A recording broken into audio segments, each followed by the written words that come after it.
very much for watching or listening today. Today, I have a very, very special guest. I'm quite excited for this one indeed. Thomas Narmo, former elite ice hockey player turned MMA fighter, has a very, very interesting story to tell us today. First and foremost, he stands 6 feet 11 tall, or I think it's about 2.1 meters. You can't really see that on the camera, but that's pretty amazing. But what is equally as amazing is how Thomas has bounced back from a severe injury to chase new dreams, and we'll find out what that means in a moment. He is also the first Norwegian to be signed with one championship, one fighting championship, and has already competed for them. So today we're going to be having a good chat about his life, his career, and his inspirational story, and it really is an inspirational story, I think. So the first thing for me to say is a big thank you for coming on. Obviously, I appreciate that very much. Appreciate you making the time. Yeah, thanks for having me. It's for me. I really enjoy, like, I try to do like as much as possible with the interviews and everything, because obviously you guys that are like the channels to the fans all around the world. It's really important. For one thing is, for me, now that I'm, like, as you said, signed with ONE FC, which is one of the major organizations, but I think it's like really important when you're an up and coming fighters to like get your name out there. If you're lucky, maybe some sponsor hit you up, or just to get some recognition. And it's also a good way to do, like, especially for young guys, to like do some media training if you're not used to it, because at a later stage in your career you might have cameras up in your face all the time, and if you find it uncomfortable, then yeah, this is the easier start. Or yeah, so I really enjoy that you take your time. I appreciate it. Thank you. And yeah, that's a very good insight and some very good advice for up and coming fighters there as well. I agree very much. So, I mean, obviously, we'll talk about your MMA career, and I still want that to be the primary focus. And we will Mhm. look to the future as well as the past. But obviously, this story wouldn't be complete without going back in time first, because Yeah. MMA wasn't always the dream for you. Obviously, it wasn't always the goal, and you were originally an elite ice hockey player. You'd moved from Norway to Finland to compete, and you had dreams of the Olympics and all of these things. But obviously, before we get into the accident and what happened, I'd like you to just share with the fans who may not know this a few highlights from your early career. You know, what it was like to be a full-time ice hockey professional some years ago. Let's start there. Yeah, like MMA was like never the plan at all. Like hadn't even heard about it, So it was like, but hockey was really my thing. I started out really late playing ice hockey as well, and started when I was about 11 or 12 years old, and usually start when you're about 4 or 5. And I guess I was just kind of natural, kind of good at it. And I like what I like. I wouldn't say that I was taking it too seriously when I was young, but I just enjoyed it. Enjoyed like playing games, the competition, everything, and the training kind of just developed from there. More and more, and after a few years, like I think it was after about 3 years, I was in the national team, like junior national team in hockey, which was quite fast, and got to play with a lot of amazing, talented players, both in team and against, like around the world. So yeah, I don't really know like how much to say about hockey. Been like top goaltender in Norwegian juniors for uh, many years, and obviously the junior national team. And then I was in high school, and I got the chance to sign professional in Finland with like the major league in Finland, which is probably one of the, I'd say, 5 or 6 in the top 5 or 6 best leagues in the world to play in hockey. So I mean, it's quite high level. Yeah. Okay, brilliant. Well, it's a brilliant insight because some fans may know that. Some of your fans who follow your fighting, they may not know that. So it's good to give that, but also it's, it's your journey, so it's good to touch on that. Now, obviously, I with this, I'm mindful of this because it may be difficult for you to say, obviously, with the Yeah. accident and what happened. I can imagine it was a very difficult time, and we will get to the MMA in a moment. But Mhm. with this, I don't want to sort of probe or push too much, but is there anything you can share about what actually happened in that situation with the injury and how your life changed in that context? Uh, what happened is that I was like I was hit from behind somehow, and it's like an overextension in my back, which made my left leg go numb. So I couldn't like really feel like a lot of connection in the muscle and everything. It was kind of weird, and it told me like the recovery process is going to be like anything up to 2 years, to be like fully recovered. And but on the other hand, you could get paralyzed if it happens again. And I felt like, you know what, I'm too young. Like, I'm not going to spend most of my life in a wheelchair. It's nothing's going to be worth that. Doesn't matter the money, doesn't matter anything. It's like I guess I just enjoy life too much in a way. Like I appreciate the small things, like going on a hike, or just like be able to go outside on a sunny day and don't have to depend on other people to take care of me. So I decided that I'll do the like recovery training. And uh, yeah, it was it was quite rough, actually, to be honest. It was a really hard time for me. I felt like I lost myself. Like invested so many years in something, and then all of a sudden everything's gone. And took me down like in some really like dark places, to be honest, which I guess is quite normal. Some for like a lot of people can relate. It doesn't matter if you're a professional in a sport, or I guess like most people have like felt somehow like being at a really like dark stage of your life, and then you have to find ways to get out of it, or like get through it at least. And yeah, so what really like started me to like find new motivation was actually coaching ice hockey after a while. Was approached by a team here in Norway, and was able to help them win the national championship. And after a little while, I was still like doing recovery training, and I actually hate lifting weights. I find it so boring, and all that stuff. It's like there's like no competition. It's like, who am I going to compete with against myself? It makes no sense. It's like there's no winning. It's like, of course you can like add up extra pounds or kilos on the bar, but to me it was like, this is just a waste of time. And then I found like a physio I was going to. He said like, maybe you should try, like, because then I was like uh, uh, on a good way with the recovery, in time. So he said like, maybe you should try submission wrestling. It's like gonna be like a lot of like core strength and mobility, stuff like that, and you'll also get to compete. And I was like, yeah, sure, I'll try it. And he gave me an address to the gym. Like, I had no clue what submission wrestling was, and didn't even care to Google it. I was like, yeah, sure, whatever, I'll just show up. And then I went to the building, and walked through like the door, and there was a guy like, oh, are you new? And I was like, yeah, sure. And they told me, yeah, class is starting now. And did warm-ups and everything. And it was like, do you have any gear? And I was like, no, I brought my mouthpiece and a groin guard. That's told me what, like, this is probably what I need.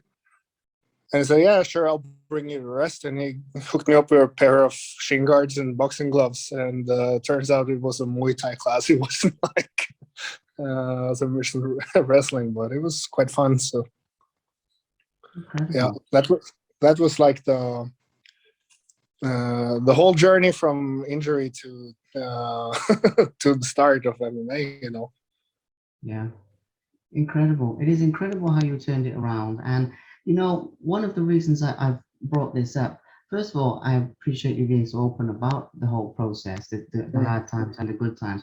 But it gives people hope. I mean, if there's other people out there watching Yeah, this and they have a similar experience or maybe a different experience, but they're going through a hard time, the mm, fact that you've turned it around, it shows it can be done and it shows that people are not alone in these sorts of experiences, which I think many people feel when something bad happens.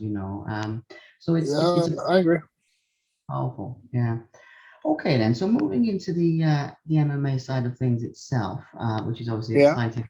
Walk through these towards the future. Now, obviously, yeah, you had amateur experience as well, which actually had mixed results. It wasn't necessarily the best start. It was a little bit of a rocky start. So, what inspired you in that time? I'm not so interested in the details of the fight, but just the fact it yeah. wasn't an easy start for you, but you kept going. You kept pushing to keep trying. What was the motivation, basically, at that time behind that?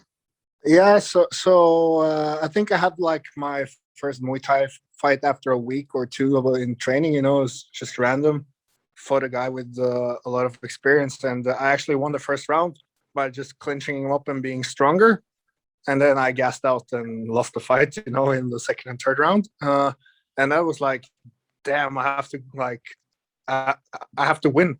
It's like this was like really cool, but I lost, and that was not that cool. So that was like when I started. That was like my first Muay Thai fight, and I guess I like after training MMA for about a month and a half or something.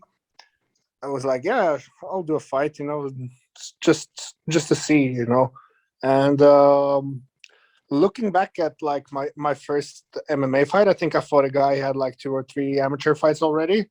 And if I knew what I was doing, I'd probably submit him in the first round because I locked up a triangle, but I locked it with the wrong legs the wrong way. So it's like, but it's that's how it is being an amateur. You just and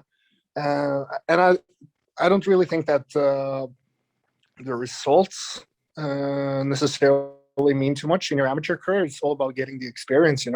And I switched between heavyweight, light heavyweight. It was really hard to find a fight. Everyone was like turning down fights. Guys were pulling out all the time. It was like kind of hopeless. But I got 4 amateur fights in the end. Ended up 2-2 as an amateur. So and then I figured like because what happened is I lost my job. And I Okay. was like, oh shit, I need money. And I immediately like I need money now.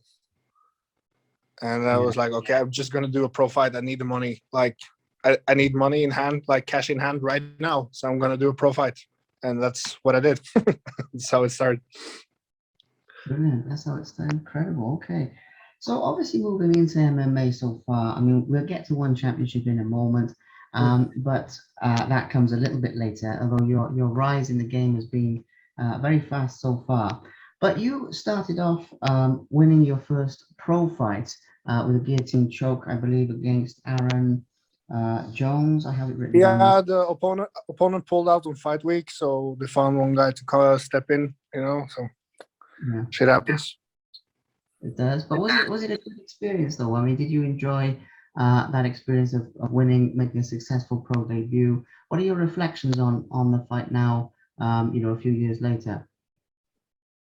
Yeah, I won. That's what matters. You're like you can say anything you want about, yeah, I want to entertain the fans, blah blah blah. But at the end of the day, it's all about winning. It doesn't matter how entertaining it is if you're losing. So I mean, like I won the fight, and that's what matters. Mm. Very true. Very true.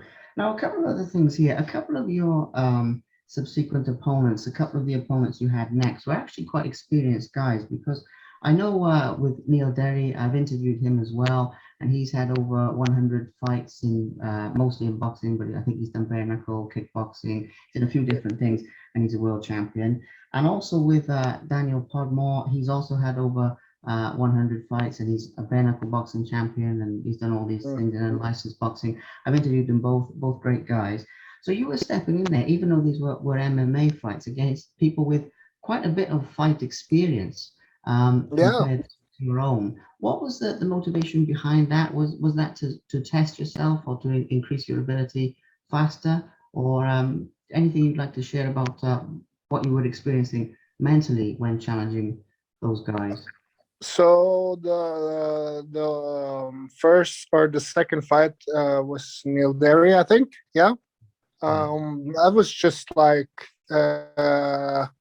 um, felt like it was like the next like step. I mean, like facing like an experienced striker with Mm, like limited ground skills to like um, uh, then I had like had the options like I could like try my striking and see like where I'm at, but if I felt like I was losing, I had the chance to like shoot in on him, take him down, and finish the fight. So it was like uh, like a good matchup for me, I guess. And the promoter was like they were trying to promote me in the organization there in Battle Arena. mm, So not really much to say about that fight. Daniel Podmore was quite interesting, you know, mm, because I wasn't supposed to fight him, and my opponent didn't show up on weigh-ins, and in the morning on fight day, I got a message say like, "We're trying to find you a new guy because your opponent's not here. He's sick."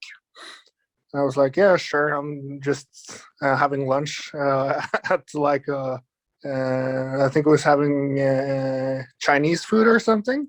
I was like, "Yeah, I don't care. I'll travel all the way here." And I said to the matchmaker, like, if you can't find anyone, you have to step in.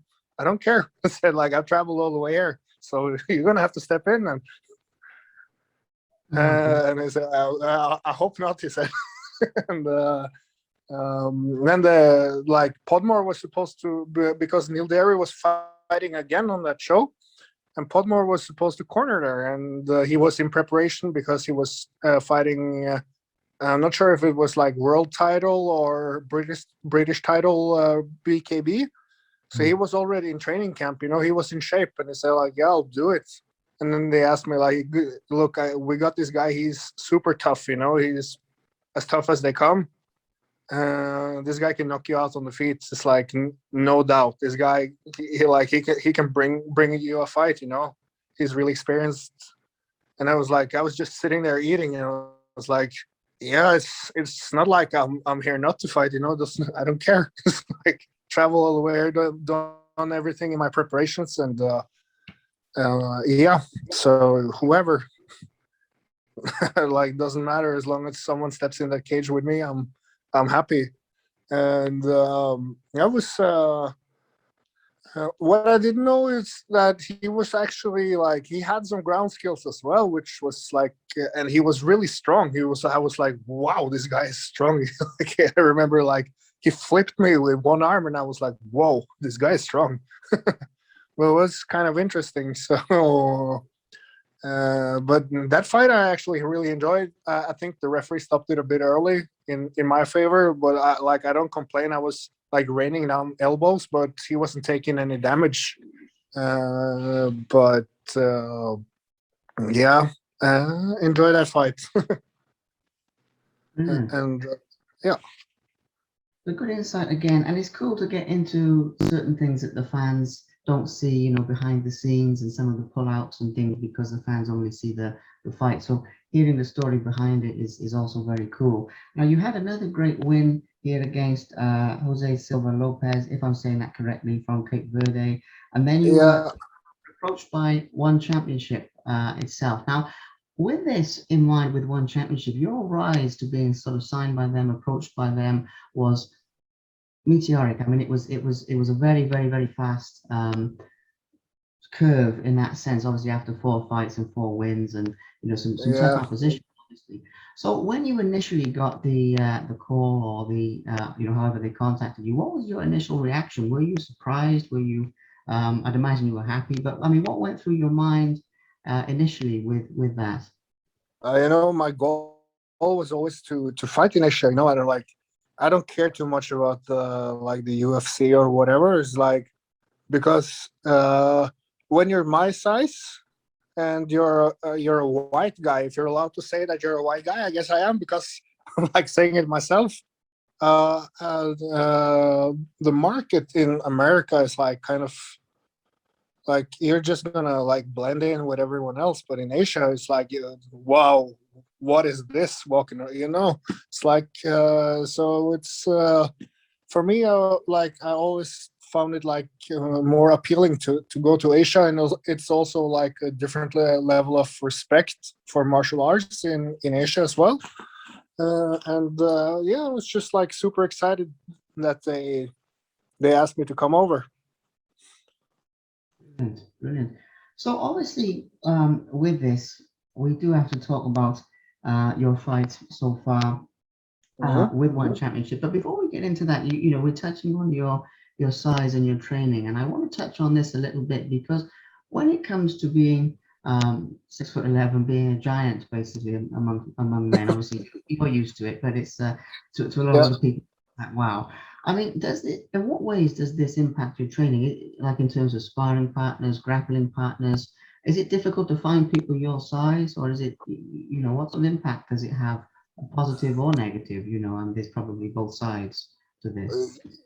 Of course, it's always going to be hard to find like guys at my size. If you're going to say like finding like special specimens or what you want to call us, but there's always like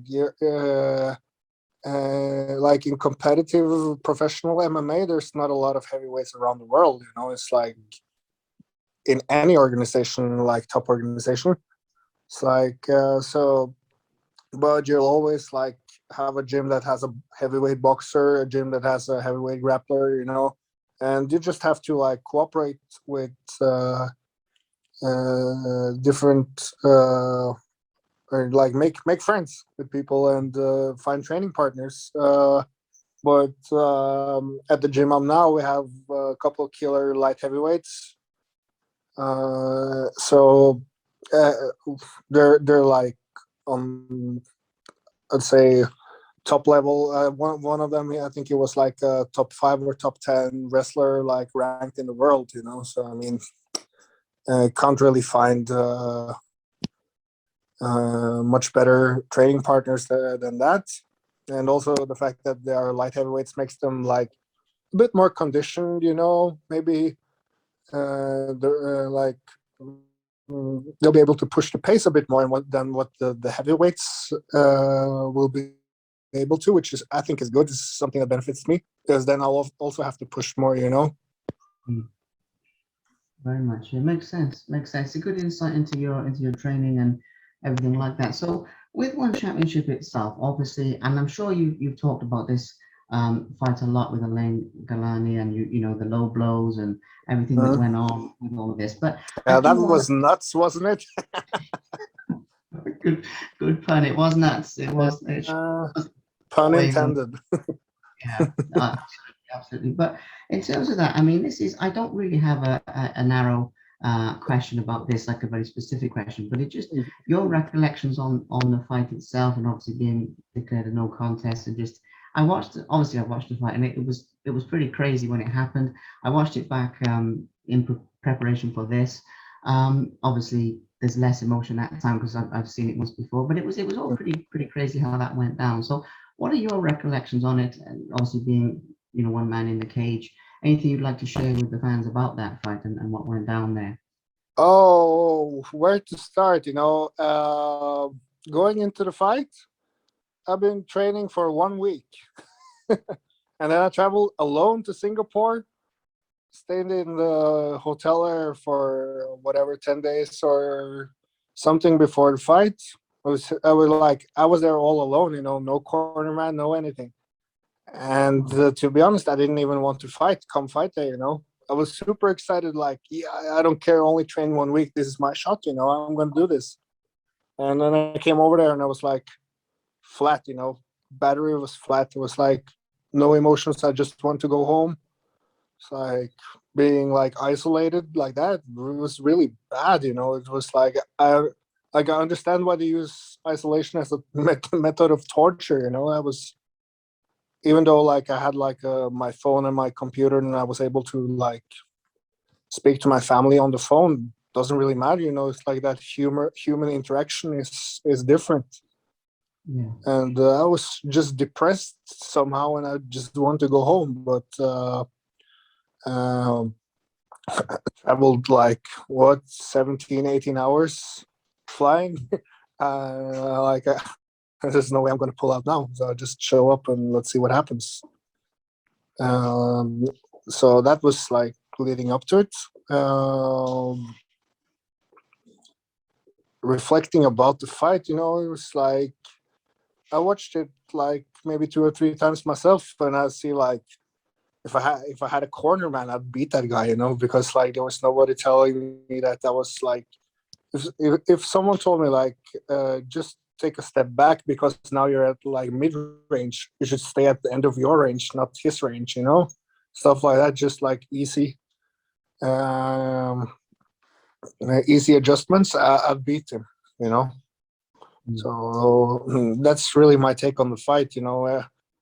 Most people know what happened. Yeah, that sucked. I ended up at the hospital. I have a hernia in one of my balls, but that's life.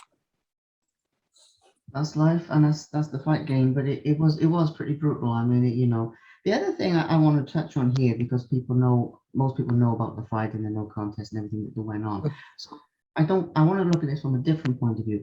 One of the things that comes on over here is you're very much up for a challenge. You have a very much the warrior mentality. I'm training for a week against a guy like that, because for anyone that doesn't know, Galani is a multiple time kickboxing world champion as well, and as well as MMA, and he's done a lot of things in his career. So obviously, and you're obviously quite new to MMA despite being on the rise. So the fact you I've can, trained. I've trained a total for 4 years now. So I guess I'm a blue belt or something. there we go. So exactly, but you have this mentality of I'll just get in there and I'll give it a go, and you're up for the challenge. And I know there's a competitive edge that really comes over, which is very cool. Just listening to what you say. But that sort of mentality, is that something that you always had when you were in hockey, when you were in everything, or is it something you cultivated more? In your own words, champ, please share that with us. I think I'm just born this way. Like I remember like growing up being a kid playing board games. I'll do anything to win. I'll cheat. I'll like flip the table, whatever. If I was losing, like I didn't lose. It's like game's over. I didn't lose. So it's like the winning mentality has always been there, and it is in every aspect. It's like I've learned how to like I want to say control it, but edge it somehow, and like use it for MMA and not so much anything else. But uh, yeah, I'm a sore loser. Like I hate to lose in everything. Like everything in life, I hate losing. And I think that that mentality can take you really far in whatever you're doing, if it's business, sports, education, whatever, like just whatever you set your mind to. Mm.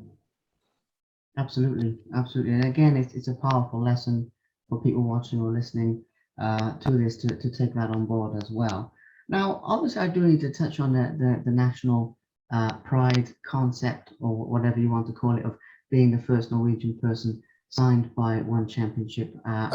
First first MMA fighter, and first male. We have a female Thai boxer actually. Okay, all right, first male. So Yeah. I stand corrected on that one. Yep. So how does that feel to you to sort of represent your country, put Norway on the map in that sense, and to be a first at something, the first male, obviously, as you say. But yeah, what are your thoughts on that side of it, on the sort of national, representing your country and that side of things? I'm just like really happy and really proud to be able to represent my country, being like the first one to do it. Mm, And I hope uh, uh, it will be like a pathway for more fighters from Norway, that like the MMA world will start mm, to look towards Norway and see like, oh, what's going on up here in the in this snowy country? It's like, do they have fighters over here? Maybe it's mm, a gateway to Asia for more fighters. mm. Absolutely, yeah, paving the way. I have noticed that. I mean, there's some very exciting talent in Norway anyway, and obviously, I've been watching these little things with that bare knuckle promotion Ragnarok that was supposed to happen, and obviously didn't go so Yeah, well. But the point is, it's sort of the talent in Norway is really starting to show itself, which I think is fantastic. Now, another point here is obviously looking to the future now, because we've talked a lot about the past, and that's great because you've already accomplished a lot, and the things you've been through just to get where you are incredible. But I do hmm want to talk about the future, and who you'd like to fight next, what your dreams and goals are. Obviously, a rematch might be on the cards. I mean, that might pop out. But in your own words, champ, who are you sort of targeting from here? like as told the promotion, told the matchmakers, told my team, I don't care who it is. I'll like, if he breathes oxygen, I'll fight him. It's like, that's like my only demand, is that the guy, he breathes oxygen and not something else. That's what I care about. Like, name, record doesn't matter. Um, the Buchecha fight was supposed to happen. Had some Mm, issues, wasn't able to do it. So I hope that fight can like get back in the mix somehow, because it's like a really good name to add on your record. It's like Buchecha, he's a legend, and my plan was to submit him. So no, just kidding. But yeah, I would like to like a rematch with Alan. Obviously, I felt like I can win this fight, and I think I can put him away in the first round. mm, Just bring my team over, and don't go all like Viking berserker. Like, yeah, yeah. go balls out, or pun intended again. Buchecha is a name I'd like to face, and Brandon Vera would be really cool to fight. He's a legend as well in the sport. And I think, like, if I can fight those three guys, it doesn't matter which order. I think that would like pay like carve me away to the title somehow. Especially like if you beat Brandon Vera, I guess you're next in Mm. line. So I mean, like, if I get like any of the three there, or anyone else, so like whoever's ready, I'll be ready in end of November, December. I'd like to fight. So if any of uh, the other fighters on the roster are listening and feel like having a go at it in the end of November or December, I'm up for it. Just shoot me a text and we'll sort it out. Brilliant. Well, you heard it first. Anyone watching this, anyone who wants to fight, Thomas is up for it now. And all those fights you mentioned as well would be absolutely brilliant. In any one of them, in any order, I think for fans around the world. Brandon Vera would be very exciting as well. I've interviewed him before. That would be a cracking one. But all three that you mentioned would be wonderful. Now, a couple of other things with this, because I'm mindful of time, because it's gone slightly longer than what I planned, but that's a good thing because we've gone into some Yeah. really good stuff. Obviously, one thing now is I'd like to talk about advice for young fighters, because one of the things I do with these interviews to try and give back to up and coming athletes, Mhm. from people who've been to a high level, and they can, give advice to people coming up, maybe to avoid some mistakes, maybe to do some things. I'd like to talk about that. If what advice you would like to share. I know you're very open, so people can message you and everything. But for the purpose of this interview, maybe two or three things to succeed in sport. And obviously, you've done more than one sport, so I'm not narrowing it down to MMA. But anything you'd like to say, about the mentality, the physical training. Yeah, You get where I'm going with this. Yeah. yeah, I'll get where you're going. So like, uh, I'd say structure is one thing. You need to like know what you like. You need to have like somewhat structure and trust your coaches, trust your team. Like, like listen to the more experienced guys. They probably know what they're talking about somehow.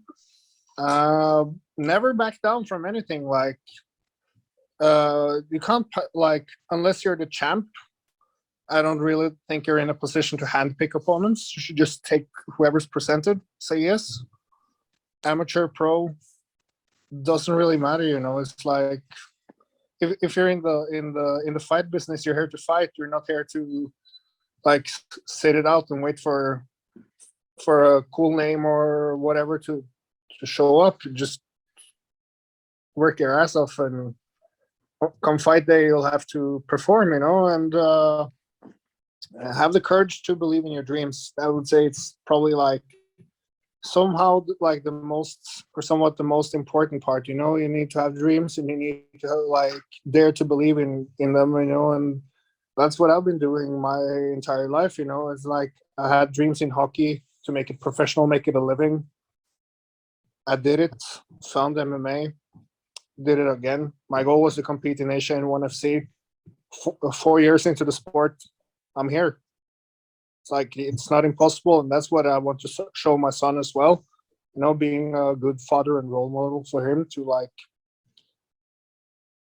make him see that if you work really hard, like you can achieve anything. Very true. Yeah, very, very true. And very, again, very powerful. Very, very powerful lesson. And this is what I like to do with these interviews is give it that extra aspect as well as the fight stuff. Now, like I say, mindful of time. So the last two things, okay? The one is obviously for people going through a hard time in life. I also think that you're quite qualified, shall we say, to give people advice on that. It doesn't have to be an injury, but it just has to be something that seems impossible at the time, and it's not, and they can get through it. Now, you've been through this very dark time. You've come out the other side to, a wonderful time with what you're doing now, and obviously with family and other things by the sound of it. So, what advice would you give to somebody if they're watching this, listening to this? They're going through a real tough time. There's something they don't know how to get out of it.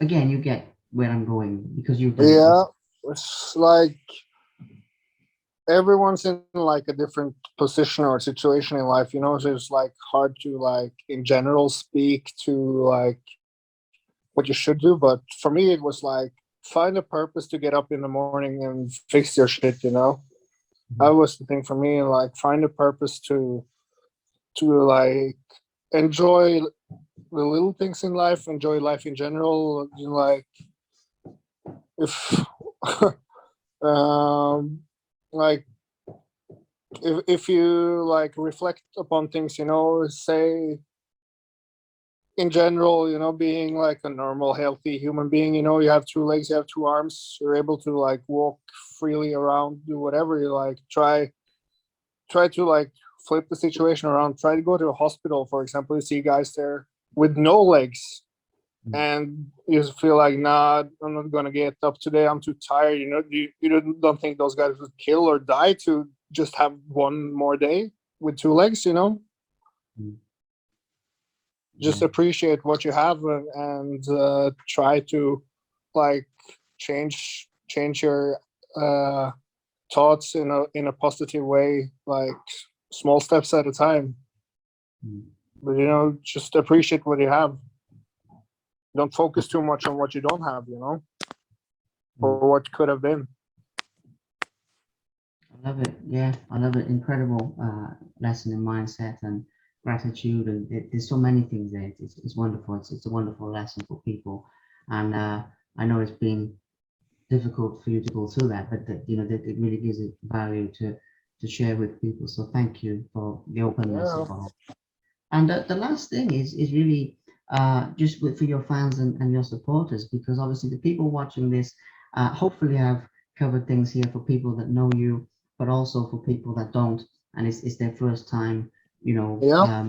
learning about you. But for the people that do know you, they have supported you and been with you on the journey, and they're watching this, what would you sort of say to them in terms of well, anything you'd like to share with your supporters, really? I try to like get back personal with as many as possible of the people reaching out to me. I really appreciate like everyone that supports me, that has been supportive like my whole career, and like the short career I had so far, and I just really appreciate everyone that supports me. It means a lot to me. Um, when you're like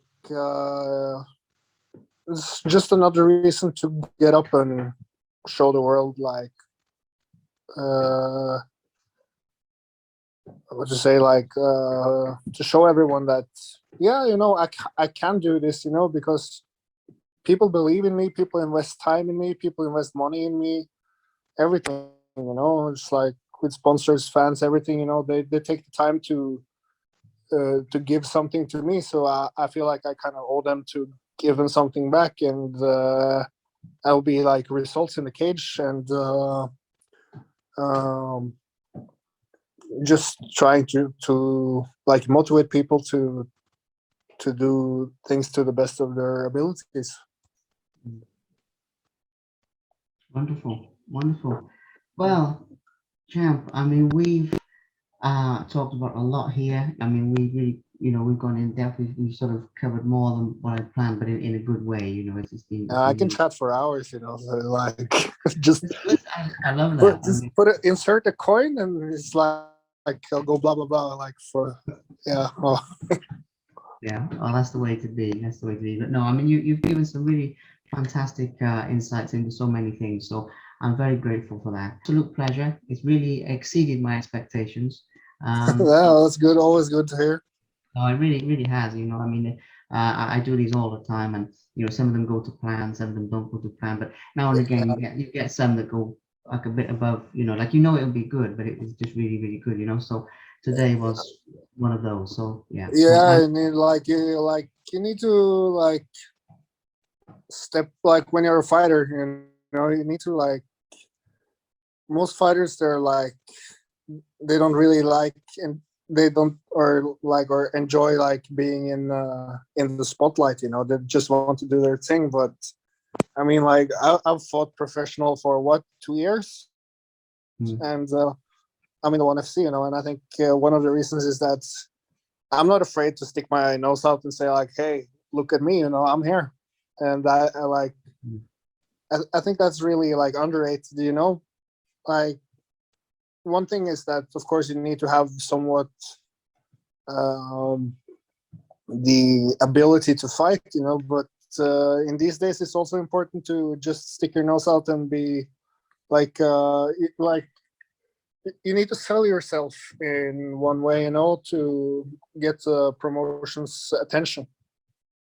very much, yeah, Yeah. yeah, yeah. Stand out from the crowd and everything. I agree very much. Yeah, Yeah, and they need to have a story to sell, so that's what yeah, makes the fights. yeah. That's it. That's what does, because then people invest in you in that emotional sense. They get involved in the journey and everything like this. Mm. And I think it's something that One FC they do very very well with the fighters Yeah, they because they make regular guys like me superheroes. It's what they do.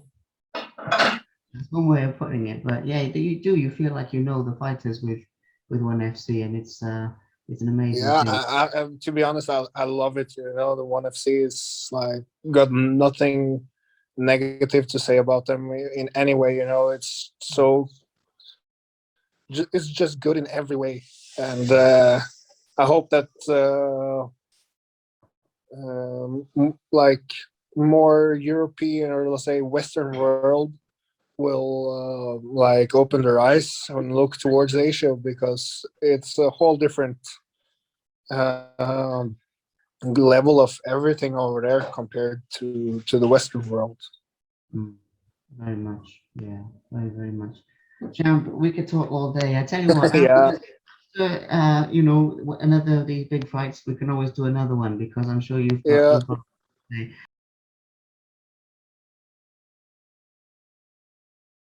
Thank you very much for watching. Please subscribe to the Simply Inspired YouTube channel, and there'll be more videos coming soon.